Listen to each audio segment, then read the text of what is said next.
और हमारे सहयोगी उमा शंकर सिंह हमारे साथ जुड़ रहे हैं इस बड़ी खबर पर। उमा, ये जो कार्रवाई की गई है, बताया गया है कि ईरान के विदेश मंत्री दमिश्क में लैंड करने वाले थे, ठीक उसी वक्त ये हमला किया गया और अब वापसी उनकी हो गई है। वो वहाँ पर उतर रहे थे कुछ बातचीत करने के लिए और इजराइल ये भी कह रहा था कि जो सप्लाई है उसको काटना है, इसलिए भी हमला किया गया। लेकिन क्या वाकई ये भी खतरा जिसकी आशंका व्यक्त की जा रही थी कि मामला केवल इजराइल और हमास के बीच में ही नहीं रहेगा, ये और भी जगह फैल सकता है, क्या वैसा होता दिखाई दे रहा है? जी बिल्कुल वैसा ही होता दिखाई दे रहा है और सीरिया के साथ जो है वो इजराइल की एक लंबी जो लड़ाई है वो रही है। हमने देखा है कि 1967 में किस तरह से गोलान हाइट्स को लेकर जो लड़ाई हुई और किस तरीके से दो तिहाई से ज्यादा हिस्से पर इजराइल जो है उसका हक है अभी। तो अब जो हमला हुआ है उसकी सूरत हाल ये है कि जो विदेश मंत्री ईरान के हैं वो वहां उतरने वाले थे, उनके प्लेन को अबॉर्ट करना पड़ा और ये भी बताया गया है कि ये जो उनका प्लेन है शायद वो बगदाद में जाकर उतरा है। दूसरी अहम बात यह है कि जो सीरियन एयर स्पेस में जो प्लेन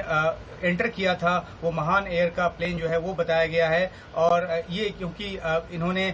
जो रिवोल्यूशनरी गार्ड है ईरान का उनके साथ इनका संबंध है तो ये यूनाइटेड स्टेट्स के तहत ये बैंड है। लेकिन सबसे बड़ी बात यह है कि अगर इस तरह का हमला इजराइल की तरफ से किया गया है तो सीधा संदेश देने की कोशिश की गई है सीरिया को कि जो उसकी संप्रभुता पर वो सवाल उठाता रहता है या जो जिस तरीके से हमास की मदद जो है वो सीरिया की तरफ से मिलता रहा है वो ना मिले ना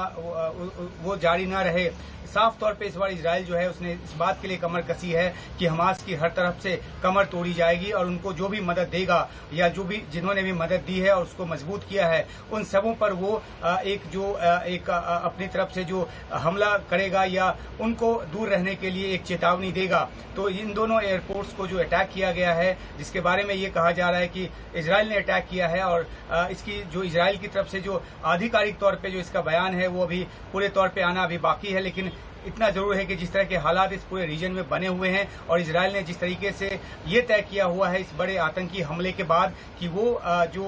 जो भी ताकत पीछे खड़ी है हमास के उनके साथ भी वो दो हाथ करने को तैयार है। तो इसी सिलसिले में इसी मद्देनजर इस हमले को देखा जा रहा है। अहम बात यह भी है कि ईरान जो कि हमेशा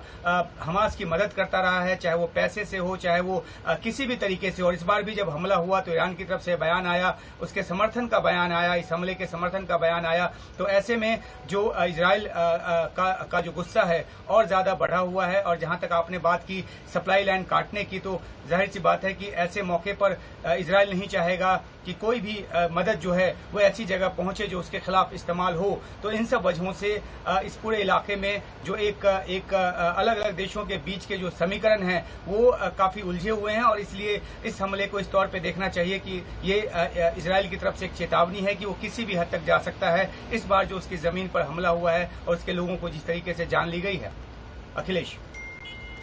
उमा, आपसे ये भी समझना चाहेंगे कि जो बात कही जा रही थी कि वहाँ पर गजा पट्टी पर भी मोबिलाइजेशन हो रहा है, जो रेगुलर फोर्सेज है वो हैं, रिजर्व फोर्सेज को भी डिप्लॉयमेंट किया जा रहा है, तो यानी ऐसा लग रहा है कि इजराइल एक ही वक्त पर कई सारे मोर्चे खोलने को भी तैयार दिख रहा है, यानी उसकी तैयारी पूरी दिखाई दे रही है। वो इस बात से पीछे नहीं हट रहा है कि अगर हमें ज़रूरत पड़ी तो एक नहीं बल्कि कई मोर्चों पर खोला जा सकता है, लड़ाई खोली जा सकती है। क्योंकि लेबनान की बात भी आपने की है और अब ये सीरिया में हमले की बात भी सामने आई है। तो यानी ये जो पूरा पश्चिम एशिया है इसमें आप कह सकते हैं कि ये स्थिति अब जो है हालात जो है वो बेकाबू होते दिखाई दे रहे हैं।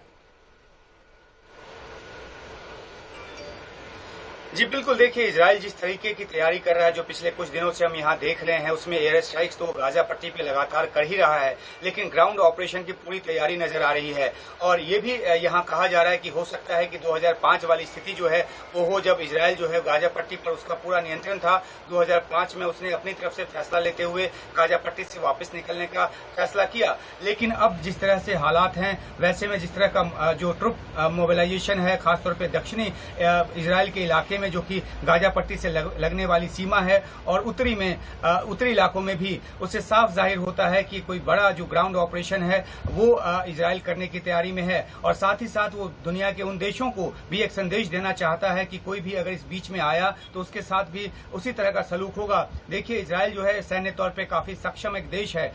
एक अलग बात है कि जो इंटेलिजेंस की फेलियर हो या जो भी सुरक्षा में कमी रह गई हो, इस वजह से इतना बड़ा आतंकी हमला जो है वो इजराइल की जमीन पर हो गया, लेकिन इसके बाद से इजराइल ने अपनी कमर कसी है, उसने अपनी सुरक्षा व्यवस्था को इंटरनली भी पुख्ता किया है और एक मजबूत डिप्लॉयमेंट के जरिए वो आगे बढ़ रहा है और एक माकूल जवाब देने की तैयारी कर रहा है। तो जो अभी ऊपर से ऑपरेशन हो रहा है उसमें वहां इमारतें तो ध्वस्त हो रही हैं, बहुत हद तक उसमें जो आम शहरी हैं वो भी उसकी जद में आ रहे हैं। इजराइल ने जो वहां से जो फिलिस्तीनी को पहले निकलने को कहा था, उसके बाद जो इजिप्ट की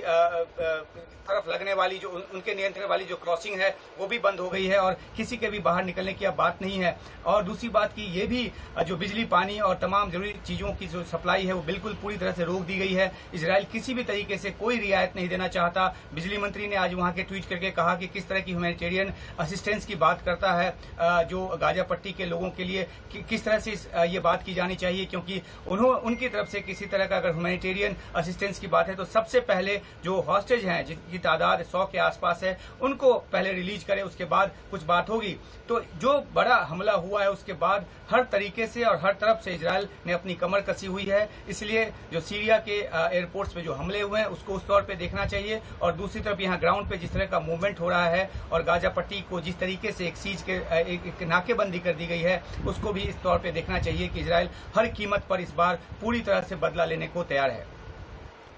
बहुत बहुत शुक्रिया आपका उमाशंकर इस तमाम जानकारी के लिए, चर्चा के लिए। तो इस वक्त ये बड़ी खबर, इजराइल का सीरिया पर हमला, 2 एयरपोर्ट पर हमला किया गया है, दमिश्क और एलेप्पो एयरपोर्ट पर हमला बोला गया है। जानकारी मिली है कि भूमध्य सागर से ये मिसाइलें दागी गई हैं और महत्वपूर्ण बात यह कि यह हमला उस वक्त हुआ जब ईरान के विदेश मंत्री दमिश्क एयरपोर्ट पर उतरने ही वाले थे। अब खबर आई है कि वो वापस चले गए हैं। उमाशंकर ने जानकारी दी है कि बगदाद में अब उनका जो प्लान है वो लैंड किया है।